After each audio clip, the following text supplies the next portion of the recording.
पराक्रम और शौर्य से सिंचित कारगिल की इस मिट्टी को नमन करने का भाव मुझे बार बार अपने वीर बेटे बेटियों के बीच खींच लाता। मेरे लिए तो वर्षों वर्ष से मेरा परिवार आप ही सब है। मेरी दीपावली की मिठास आपके बीच बढ़ गई। मेरी दीपावली का प्रकाश आपके बीच है और अगली दिवाली तक मेरा पथ प्रशस्त करता है। मेरी दीपावली का उल्लास आपके पास आपके पास मेरा सौभाग्य है। मुझे परसों से दिवाली आपके बीच बॉर्डर पर आकर मनाने का अवसर मिल रहा है। एक और देश की संप्रभु सीमा और दूसरी ओर उसके समर्पित सिपाही। एक और मातृभूमि की ममतामय मिट्टी और दूसरी ओर उसे चंदन मनाकर माथे पर लगाने वाले आप सब मेरे वीर जवान साथी, जाबाज नौजवान। इससे बेहतर दिवाली मुझे और कहां नसीब हो सकती है।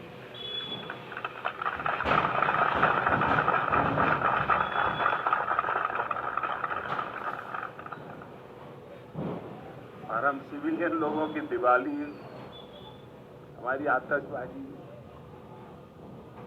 और कहां आपकी आतिशबाजी। आपकी तो आतिशबाजी अलग होती है, आपके धमाके भी अलग होते हैं। साथियों, शौर्य की अप्रतिम गाथाओं के साथ ही हमारी परंपरा मधुरता और मिठास की भी है।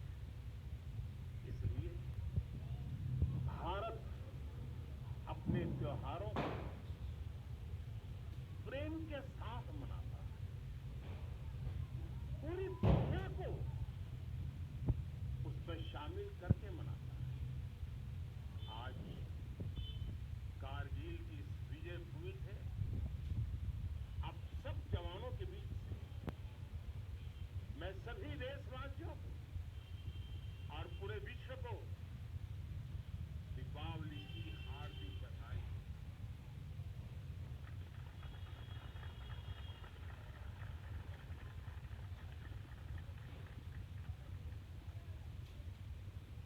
पाकिस्तान के साथ एक भी लड़ाई ऐसी नहीं हुई है जहां कारगिल ने विजय ध्वज न फहराया।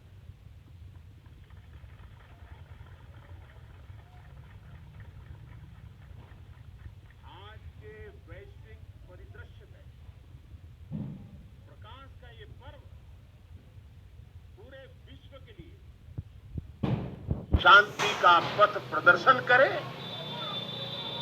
ये भारत की कामना है। साथियों, दिवाली का अर्थ है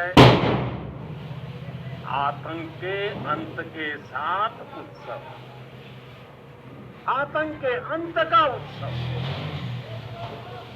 यही कारगिल ने भी किया था।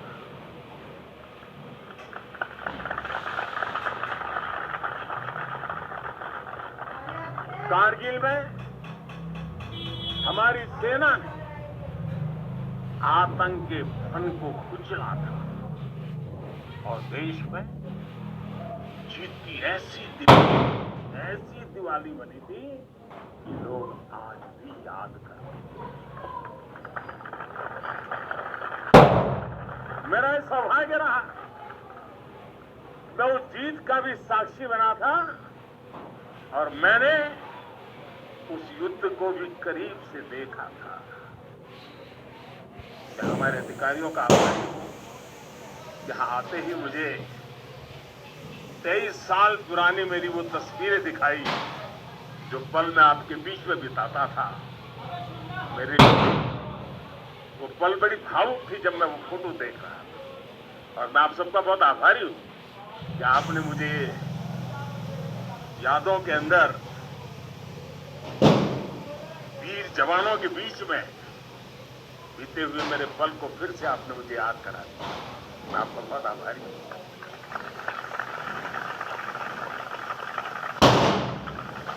जब हमारे जवान कारगिल युद्ध में दुश्मन को मुंहतोड़ जवाब दे रहे थे, तब मुझे उनके बीच आने का सौभाग्य मिला। देश के एक सामान्य नागरिक के रूप में मेरा कर्तव्य बोध, मेरा कर्तव्य पथ मुझे रणभूमि तक ले आया था। देश ने अपने सैनिकों की सेवा के लिए जो भी छोटी मोटी राहत सामग्री भेजी थी, हम उसे लेकर यहां पहुंचे। हम तो सिर्फ उससे पुण्य कमा रहे थे, क्योंकि देवभक्ति तो करते हैं, वो बल देशभक्ति में रंगे हुए आपका पूजन करने का बल था। उस समय की कितनी ही यादें मैं कभी भूल नहीं सकता। ऐसा लगता था चारों दिशाओं में विजय का जय घोष है, जय घोष है, जय घोष है। हर मन का आह्वान था, मन समर्पित, तन समर्पित और यह जीवन समर्पित। चाहता हूं देश की धरती, चाहता हूं देश की धरती, तुझे कुछ और, तुझे कुछ और।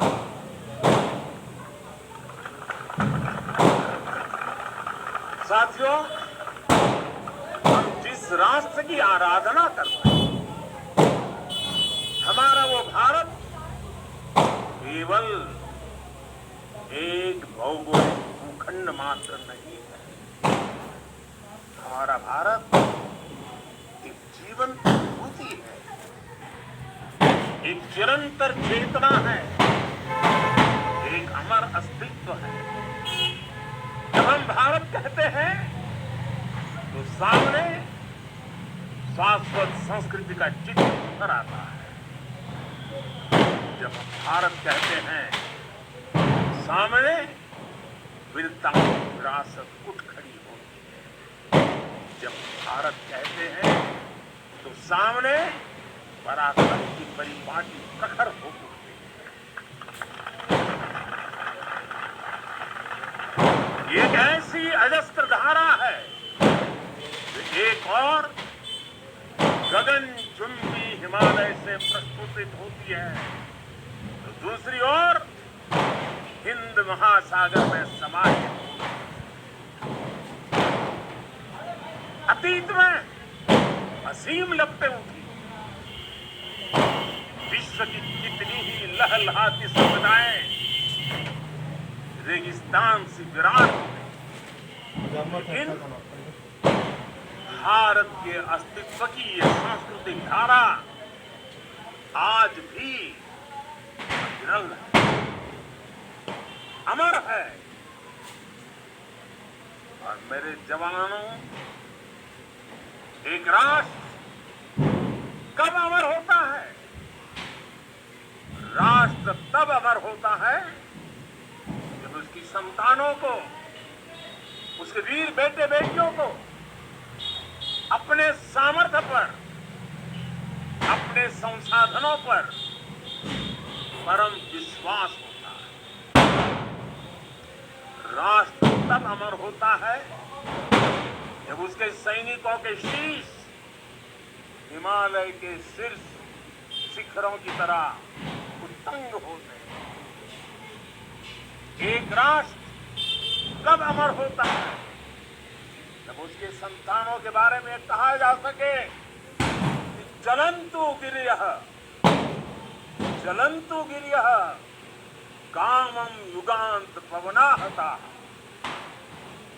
कृच्छेरपि न चलत्येव धीराणाम निश्चलं मनः। यानी प्रलय काल के तूफानों से विशाल पर्वत भले ही क्यों न उखड़ जाए, लेकिन आप जैसे धीरों और वीरों के मन अड़िग, अटल और निश्चल होते हैं।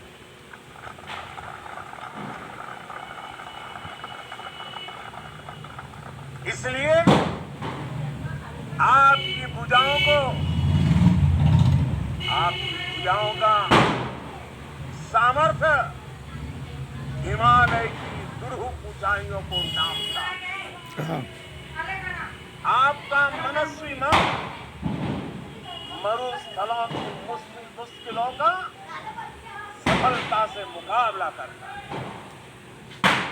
आपके असीम शौर्य के आगे अनंत आकाश और असीमित समंदर